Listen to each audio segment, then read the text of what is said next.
this subject. Just look at your neighbor, look at somebody and say, neighbor, fight the feeling. Just look to the other side and say, did you what I just told them? Say, fight the feeling.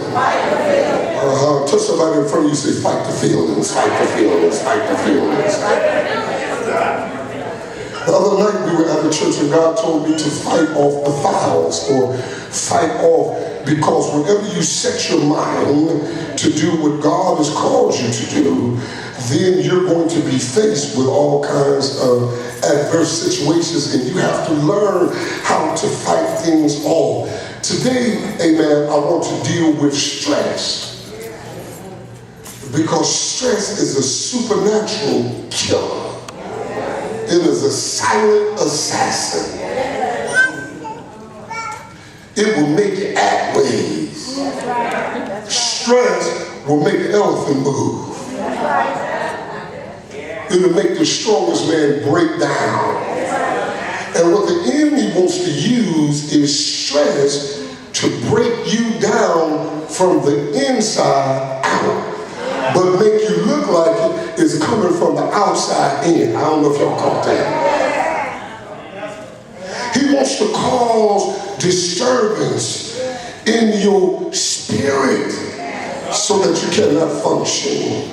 People of God, as we deal with this week's lesson, it comes from what most people, plus myself, are faced with on a daily basis.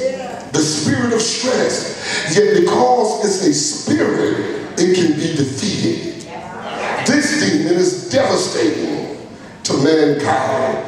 It causes so much chaos until by the time most understand the effects, they're already in a state where they allow what I like to call an inward hostile takeover. This is flu season. I preached a message years ago entitled Dealing with a Demon Called Airborne. Because he's the prince of the power of the air, which means he has legal jurisdiction to attack you in the second heaven. There were three heavens. You do know that this was the first typology of heaven, but Adam then messed it up in the garden. Because the garden of Eden was supposed to be like heaven. You weren't supposed to have to do anything. Everything that you needed should have been provided for you there. Say amen. They messed it up. Then the devil, after he was kicked, the Bible said that Isaiah said, I saw him fall from heaven as lightning. Say amen. He was cast out of heaven because he became lifted up with pride. Say amen. And then he had jurisdiction to reign, and that's why sometimes when you pray and your prayers go up, they are fought. If you look at Daniel chapter number 10, it gives validity to what I'm saying, because Daniel said when he set himself to pray. Now the Bible reads that he prayed 21 days, but that was not Daniel's intention. Daniel's intention was like most of ours, that the first time he prayed, he wanted to be heard. But because God didn't hear him the first time, he went back again. And it ended up that he prayed 21 days before God answered. God then says, I heard you the first time. Say amen. But the reason I didn't get to you, I sent a word, but there was a fight that went on. There was a principality, come on, which was in the second heaven. Can I get it? I just want to make sure y'all on the same page. And so this demon called airborne now, it works like this.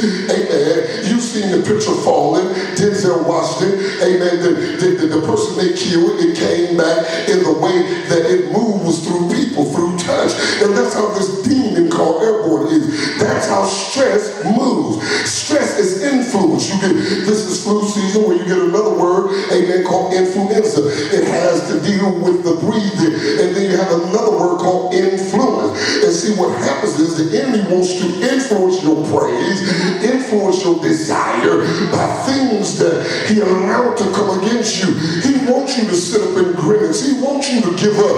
He wants you to feel like there's no help. But look at somebody and say, fight the feeling. That was kind of weak. Tell somebody, neighbor, you better fight the feeling. Why don't you give God praise right there? And so it is our inward hostile takeover. Amen. This phrase, it is this way because stress will attack you in every area. And most of what we deal with are the different manifestations of this demon called stress. The Spirit of God revealed to me that your sickness or whatever one is dealing with is the inroad. It is the feeling part of it, because the feeling of your circumstances will keep you up at night. It is noteworthy that you understand that this demon can be handled. Tell your neighbor, this demon can be handled. Isaiah 26:3 says that thou shalt keep him in perfect peace, whose mind is stayed on thee. Watch the latter clause. Because he trusted in thee. He said, I will keep you in perfect peace if your mind is stayed on the Lord, because you trust him. See, a lot of folk can't have peace because you don't trust God. People just look real, yeah. See, trust is an action word, say amen. And you don't know how much you trust somebody until you're up under duress, say amen. Until you're up under a stressful situation. Y'all can't talk back to me here. And the sad thing about it is that this spirit will grow up with you.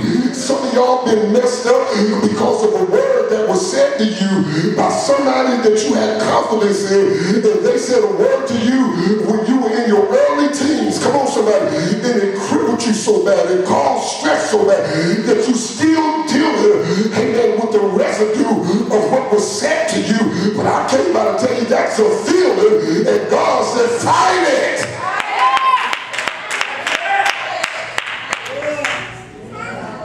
Look at your neighbor and say, fight the feeling. Fight the feeling. And I'll give it with it. The word perfect, amen, means happy, saved, prosperity, favor, catch this, and good health.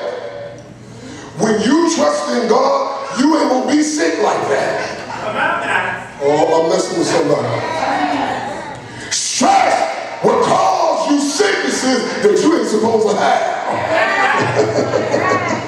Hallelujah. Stress will get on the inside and make your organs old. I can get them help here. They will make your blood not flow right. Come on here.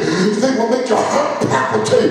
They will make your mind vacillate from one thing to the next. Say amen. That's why some folk can't sleep, because the devil knows if you don't sleep, say amen, that you don't have enough in you to fight the attack of the devil, which is mental. Say amen.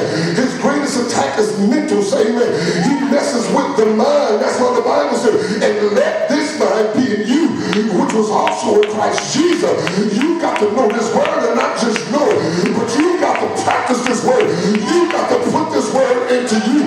When the devil come upon you like a flood, the Spirit of the Lord, the Spirit of your praise, the Spirit of your desire, you got to tell the devil, in Jesus' name, I'm not going to break under the pressure. I wish to touch three people and say, don't break, don't break, don't break. The devil is a liar. He didn't even want you to come here today. The devil didn't know what I was going to preach, but he knew something was going to happen. He knew that people were being here today that's been going through hell. Some of y'all shook my hand and smiled, but if the truth be told, you going through all kinds of hell. But I came by to tell you, it is a feeling. And God said, fight the feeling, fight the feeling. I wish to touch somebody and say, fight! I feel the Holy Ghost. Clap your hands right there. I feel God moving. I feel the coming tears. Put your hands together and give our God praise. I need 10 folks to stand up and say, I gotta fight, I gotta fight.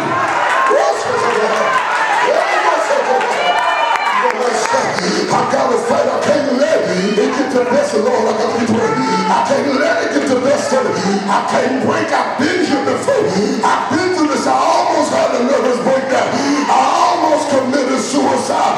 But shake your head and say, the devil is a liar. I can do all things.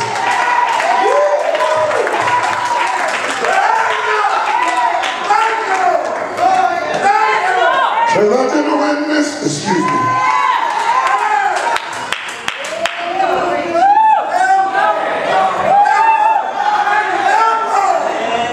And miracles don't come unless there's a crisis. And the confidence is that God is a miracle worker, but it don't come without trial. Now the trying of your faith, it worked what? Patience. And what? And it basically experience. Because see, you're supposed to learn how to go through. You ain't supposed to be sitting up in a corner like no little sissy, say man. Like a whipped dog with your tail between your legs, say man.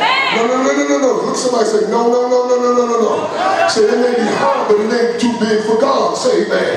Bible said like this, this is but a light thing, say man. He said, it was good that I've been afflicted, that I may learn your statutes. Can you get that? Is that too much for y'all to handle? He said, it was good that I've been afflicted, that I might know God's statute. In other words, if I want to find him, I have to find him in the fellowship of his suffering. But if I find him in the fellowship of his suffering, I'll come out in the power of his resurrection. And just because you're going through, it don't mean it's over, but it's an inroad to your miracle. It's an inroad to your blessing. That when you raise your hands got power. When you say yes, there's power. Even yes, when you're dancing, Lord have mercy, there's power in your dance. You just got to learn how to fight that feeling. Say that. You got to say, fight that thing, fight it. I feel church coming in this house now. Wave your right hand and say, glory in here. I feel the Holy Ghost breaking some stuff right now. I wish some believers would clap your hands. I wish you would trust God in advance with a praise. Come on. Look at somebody and say, I got to fight. What he wants to do is stop you from doing anything. There was a day when the sons of God came and stood before God, and Satan came also. And God said, where are you going? He said, I've been going to and fro, walking up and down in the earth, seeking whom I may devour. God said, have you considered my servant Job? He's good. Watch this. He's upright. Never said he's sinning. He said he's good. And he's upright. He said, yeah, I'll consider him, but you got a hedge. You protect him, but if you remove the hedge, I'll make him curse you to your face. See, the problem in church is you folk always got all this advice from other folk that you don't take for yourself. You know that's kind of in Job chapter number 4. Let me paraphrase. He said, now, when it happened to others, you tell them that they can do it. He said, but now that it's hit you, now your knees have got feeble. Say amen. See, because your testimony is tried in the fire. It is tried by the fire because fire don't burn, it purifies. Fire makes you stronger. All you have to do is say, when I go in the fire, I'm coming out better. Say, y'all ain't talking. I'm trying to help y'all. If you fight this feeling, you gonna be better. Tell me that I'm gonna be all the way over here. I'm gonna be better. Say amen. Hallelujah. The devil shouldn't have let you come. Look at somebody say, he shouldn't have let you come here today. He shouldn't have let you come here. He should have taken them and said, he shouldn't have let you come. Shake your head and say, he shouldn't have let you come. He said, but now that you're here, you're going to get a word from the Lord. And when you leave out of here today, whatever followed you in here, it will not